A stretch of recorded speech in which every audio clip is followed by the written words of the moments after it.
झूठ बोलता था, जो हर समय अपनी बहादुरी के झूठे किस्से पक्षियों को सुनाता रहता। मिट्ठू तोता और उसकी पत्नी नदी पर बैठे हुए थे कि वहाँ पर वो झूठा कौवा भी आ जाता है। एक बार की बात है, जब मैं छोटा सा था। मैं एक बार अपनी दादी के साथ नदी पर बैठा हुआ था। फिर क्या हुआ कौवे? फिर क्या होना था। फिर अचानक से तेज हवा चली और मेरी दादी जा नदी में गिरी। फिर मैंने क्या किया, दादी को बचाने के लिए नदी में छलांग लगा दी और बड़ी हिम्मत से सीना चीरते हुए दादी को नदी से बाहर ले आया। दादी का सीना चीरते हुए? नहीं, नदी का सीना चीरते हुए। कालू भैया, क्या तुम नदी में तैरना जानते हो? नदी में तो क्या, मैं तो सागर में भी तैरना जानता हूँ। ऊंची लहरों से भी लड़ सकता हूँ और गहरे पानी में भी जा सकता हूँ। तुम्हारा पति तो पहली लहर में ही डूब जाएगा। मिट्ठू जी, ये कौवा कितना बहादुर है। क्या तुम भी सागर में तैर सकते हो? ऐसे फजूल कामों के लिए मेरे पास समय नहीं है। देखा, डर गया। देखा, मैं ना कहता था मिट्ठू, ये काम मैं ही कर सकता हूँ। मिट्ठू, अगर तुम भी इस कौवे की तरह गहरे पानी में तैर सकते, मैं भी गर्व के साथ दूसरे पक्षियों को बताती। फिर कौवा वहाँ से चला जाता है और रात वो अपने टूटे हुए घोंसले में गुजारता। उसके पास घर तो था नहीं, मगर बातें करता बड़ी बड़ी। फिर एक दिन कालू कौवा कबूतर और कबूतरी के पास जाता है। पिछले साल की बात है, तब मेरी माँ जिंदा थी। एक बार जंगल में आग लग गई। अच्छा, फिर क्या हुआ कालू कौवे? होना क्या था, छोटे बड़े सब परेशान थे, मगर मैं तो शांत खड़ा था। क्या तुम्हें आग से डर नहीं लगता? सुनो तो, मेरी माँ ने मुझसे कहा, बेटा अब तुम ही हो जो इस जंगल के पक्षियों की जान बचा सकते हो।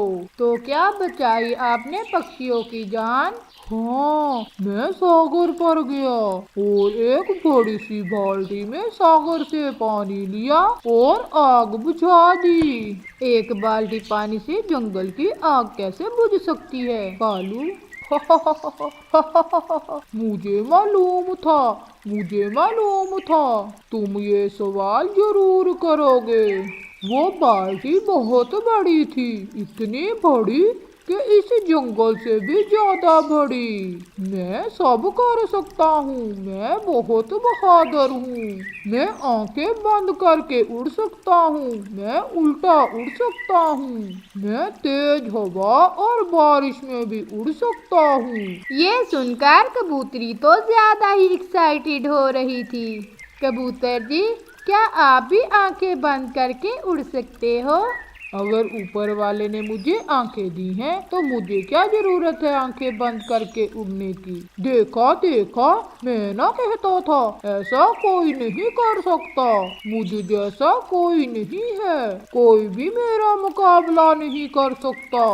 मेरी भी इच्छा है, मेरा पति भी तेज हवा और बारिश में उड़ सके, मुकाबला कर सके सब मुश्किलों का। तो फिर इसे छोड़ो, कोई और कबूतर जाकर ढूंढो। भाग यहाँ से, बड़ा आया बहादुर कहीं का। हंसते हुए कालू वहाँ से चला जाता है। कबूतरी अपने पति कबूतर से कहती है, वो ठीक ही तो कह रहा था, हर कबूतरी की इच्छा होती है कि उसका पति ऐसे ही बहादुर हो। एक नंबर का झूठा है, सब झूठ बोल रहा है वो। ऐसे किसी की बहादुरी से जलना ठीक नहीं है। तुम चिंता ना करो, मैं बताऊंगा तुम्हें कि वो कितना बहादुर है। एक दिन ऐसे ही कबूतर, कबूतरी, मिट्ठू तोता, तोती और चिड़िया ऐसे ही बैठे हुए थे कि वहाँ पर कालू कौवा आ जाता है। कालू भैया, आज आप कौन सा अपनी बहादुरी का किस्सा सुनाने जा रहे हो?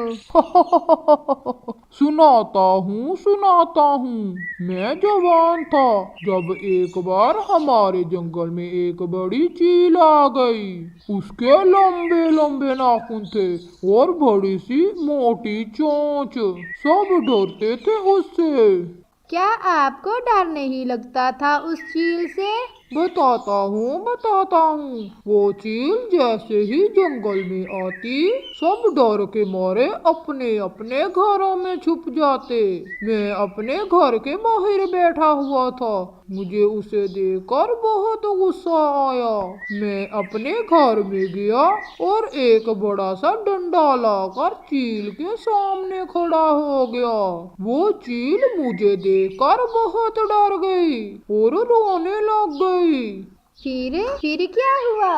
वो चील मुझे देखकर बहुत डर गई और रोने लग गई।